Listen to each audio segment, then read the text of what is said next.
តោះថ្ងៃនេះគឺយើងមកនិយាយពី trading bot ដែលទោះបីជាផ្សារដើរខុសប្រក្រតីឡើងខ្លាំងធ្លាក់ខ្លាំងក៏ដោយក៏ bot របស់យើងនៅតែ perform ល្អហើយទទួលបានផលចំណេញហើយចាស់ស្ដែងគឺយើងបាន result សម្រាប់បងប្អូនសមាជិកដែលបានប្រើប្រាស់ហ្នឹងដូចគ្នាយើងឃើញ result នៅក្នុង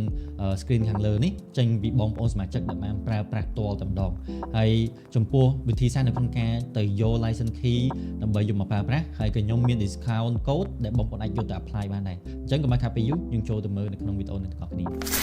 អញ្ចឹងជាជំហានដំបូងគឺបងប្អូនគាត់ទៅចូលមកកាន់ website មួយដែលមានឈ្មោះថា bhub.btech.cambodia ដែលខ្ញុំតម្លាក់នៅក្នុង description ខាងក្រោមដូចគ្នាហើយបន្តគឺបងប្អូនគាត់ទៅធ្វើការ start now ហើយធ្វើការ sign up បើសិនជាបងប្អូនជា user ថ្មីអញ្ចឹងនឹងក្រោយពេលដែលបងប្អូនបំពេញ detail និងធ្វើការ register រួចរាល់អញ្ចឹងបងប្អូនគាត់ទៅធ្វើការ sign in មកជាការស្រេចអញ្ចឹងក្នុងលក្ខខណ្ឌនេះគឺខ្ញុំមាន account ស្រាប់អញ្ចឹងខ្ញុំធ្វើការ login តែម្ដងចឹងនៅពេលដែលបងប្អូនធ្វើការ login បានជោគជ័យបងប្អូននឹងឃើញផ្ទាំងបែបនេះដែលមានតាក់ទងទៅនឹងព័ត៌មានវិភាគឬមួយក៏ផ្សេងហើយចំពោះព័ត៌មានវិភាគនឹងទៀតសោតបើសិនជាបងប្អូនមិនមែនជា membership នៅថ្ងៃខាងមុខអាចមើលឃើញទៅលើព័ត៌មានវិភាគនឹងទេអញ្ចឹងដើម្បីក្លាយជា membership ហើយ membership នឹងអាចយកទៅធ្វើការទិញទៅលើ license bot របស់យើងបានគឺបងប្អូនត្រូវក្រោម referral របស់យើងសិនដែលការធ្វើ membership ហ្នឹងគឺអត់គិតថ្លៃទេអញ្ចឹងបន្តគឺបងប្អូនគ្រាន់តែចូលមកកន្លែងពាក្យថា membership នេះមកហើយចុច copy ទៅលើ partner code នេះអញ្ចឹងក្រោយពេលដែលបង copy រួចរាល់គឺគ្រាន់តែចុចពាក្យថា join here នេះ referral link នេះហើយនឹងវានាំបងប្អូនទៅកាន់ website មួយទៀតដែលក្នុងហ្នឹងគឺបងប្អូនគ្រាន់តែចុចពាក្យថា partner code ហើយ copy ទៅលើ referral code ដែលបងប្អូនបាន copy មុនហ្នឹងហើយនៅក្នុងនេះគឺបងប្អូនក៏បំពេញ detail ទៅតាមអ្វីដែលបងប្អូនមានព័ត៌មានជាក់ស្ដែងហើយធ្វើការ continue ហើយធ្វើការ sign up ឲ្យបានជោគជ័យអញ្ចឹងនៅពេលដែលបងប្អូន sign up ជោគជ័យខ្ញុំ recommend សម្រាប់បងប្អូនដែលមាន account នៅក្រុមហ៊ុននឹងរួចរាល់ឬមួយក៏អត់ទាន់មានទេគឺបង្កើត account ថ្មីជាការល្អដែលបងប្អូនអាចបង្កើត account ថ្មីច្រើន account ហើយនៅក្នុងហ្នឹងក៏អាច verify ដោយប្រើអត្តសញ្ញាណប័ណ្ណឬមួយក៏ passport ទៅបានដែរអញ្ចឹងក្រោយតែបងប្អូនបាន approval ដែលបង្កើត account ក្រោម referral យើងជោគជ័យគ្រាន់តែបងប្អូនចុចលើពាក្យថា join membership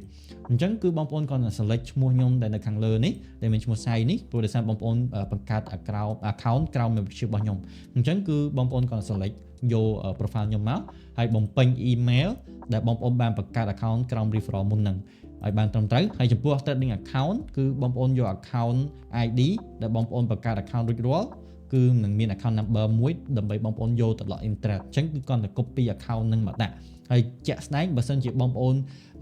ចាប់អារម្មណ៍នៅក្នុងការទិញ license key គឺត្រូវបង្កើត account ចំនួន3ឲ្យហើយដែលក្នុងហ្នឹងគឺខ្ញុំ recommend ឲ្យបងប្អូនប្រើជា account sale ដើម្បីកាត់បន្ថយនៅហានិភ័យផ្សេងព្រោះដោយសារប្រើ account ធម្មតាបងប្អូនដាក់ balance ទូចអញ្ចឹង risk setting របស់យើងអាចនឹងពិបាកអញ្ចឹងបើសិនជាបងប្អូនចង់ lower risk ហើយមាន consistency profit អញ្ចឹងគឺខ្ញុំ recommend ឲ្យបង្កើត account sale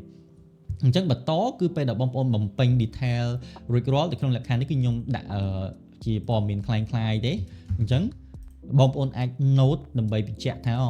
បងប្អូនសំណងពោឬមួយក៏មានលក្ខខណ្ឌអីដែលបងប្អូនចង់ដឹងគឺបងប្អូនអាច note នៅក្នុងកន្លែងនេះបានដើម្បី contact ឲ្យខាង support គាត់បានឃើញអញ្ចឹងក្រោយពីបញ្ចប់គឺខ្ញុំនឹងធ្វើការ request to join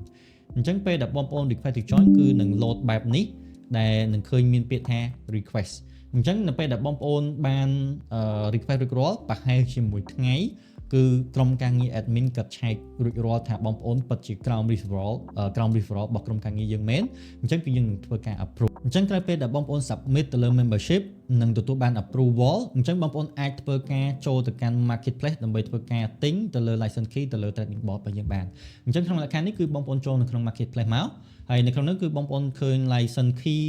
និង package ច្រើនមែនទែនតែក្នុងនោះគឺបងប្អូនអាចទិញជា B-Trader tool ដែលមិនមែនជាប្រភេទ auto trade ទេប៉ុន្តែជា tool ដែលបង្ហាញទៅលើ indicator ដែលជួយជាប្រឹក្សាឬមួយក៏ជា assistant បងប្អូននៅក្នុងការជួយសម្រួលការងារវិភាគទីផ្សារដើម្បីបងប្អូនអាចចូលដៃដោយសមត្ថភាពអញ្ចឹងទៅហើយចំពោះប្រភេទដែលជា auto trade គឺមានពាក្យថា snapper ខាងមុខនេះអញ្ចឹងបងប្អូនអាចទិញជាខែ 6 ខែ 3 ខែឬមួយក៏ 12 ខែតែក្នុងហ្នឹង ការ recommend របស់ខ្ញុំបើសិនជាបងប្អូនគាត់តែជាការសាកល្បងទេអាចជាវជាខែបានដែលក្នុងហ្នឹងគឺមានភ្ជាប់ជាមួយ BitTrader tool នឹងតម្លៃ 49.99 នេះចូលគ្នាផងដែរហើយបងប្អូនអាចឃើញបានគឺតម្លៃ $99.99 ក្នុងមួយខែហើយបងប្អូនអាចទទួលបានកំប៉ុងកូដពីខ្ញុំដែលរហូតទៅដល់ discount 20% អញ្ចឹងដើម្បីបានទទួលចំណេញកាន់តែច្រើនគឺបងប្អូនអាច pay ជាប្រចាំឆ្នាំដែលក្នុងហ្នឹងគឺបងប្អូនអាច save បានរហូតដល់$300ហើយក្រៅពីហ្នឹង apply ទៅលើគូប៉ុងកូដរបស់យើង 20% ទៀតអញ្ចឹងបងប្អូនអាច save បានរហូតដល់$400ជាងដូចអញ្ចឹងក្នុងលក្ខខណ្ឌនេះគឺខ្ញុំនឹងបង្ហាញដូចបងប្អូនបានឃើញអញ្ចឹងគាត់នៅចុចពាក្យថា BTrader 20ហើយចុចពាក្យថា apply អញ្ចឹងនៅពេលហ្នឹងគឺបងប្អូននឹងមានទទួលបាន discount 20% ដែលតម្លៃបច្ចុប្បន្នក្នុងរយៈពេល1ឆ្នាំត្រឹមតែ$719.99ហើយបន្ទាប់គឺបងប្អូនគាត់ធ្វើការ check out មកអញ្ចឹងគឺបងប្អូននឹងទទួលបាន screen មួយទៀតដែលសម្រាប់ធ្វើការ scan QR ប៉ុន្តែបើសិនបងប្អូនទិញនៅតាមរយៈ website លើទូរស័ព្ទគឺបងប្អូននឹងចូល ABA account បងប្អូន direct អញ្ចឹងក្រោយពេលដែលបងប្អូនធ្វើការ pay រួចរាល់គឺបងប្អូនត្រូវ submit detail ដើម្បី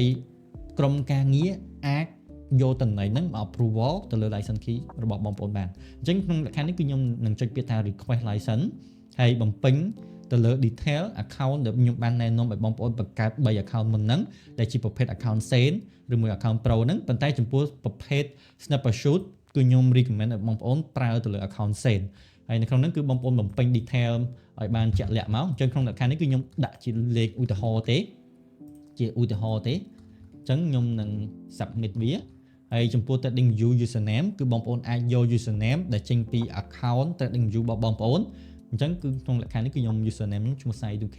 ហើយចំពោះ bank account number គឺបងប្អូនគឺត្រូវដាក់ឈ្មោះឲ្យដូចនឹងអ្វីដែលបងប្អូនបាន make payment អញ្ចឹងនៅក្នុងលក្ខខណ្ឌនេះគឺខ្ញុំឈ្មោះខ្ញុំពិតហើយយើងអាច note ទៅ save ជាក់ detail អីផ្សេងៗដើម្បីឲ្យក្រុមការងារ admin គាត់អាច check មើលបានហើយបន្ទាប់គឺបងប្អូនគាត់ទៅចុចពាក្យថា submit មកជាការសាច់ប៉ុន្តែក្នុងលក្ខខណ្ឌនេះដោយសារខ្ញុំអត់ទាន់បាន approval ពី membership អញ្ចឹងគឺខ្ញុំអត់អាចធ្វើការ submit បានទេអញ្ចឹងគឺបងប្អូនត្រូវចាំ approval ពី membership សិនមុននឹងធ្វើការទិញអញ្ចឹងក្រោយពេលដែលបងប្អូន submit រួចរាល់គឺនឹងមាន load ផ្ទាំងស្រដៀងនឹង membership ដូចគ្នាប៉ុន្តែគឺនៅពេលដែលមាន approval ផ្សេងៗគឺបងប្អូននឹងអាចយក license key និង download file ផ្សេងៗហ្នឹងចេញពីកន្លែង trading tool នឹងបានហើយចំពោះវីដេអូនេះគឺខ្ញុំមានតែប៉ុណ្្នឹងហើយសង្ឃឹមថាបងប្អូន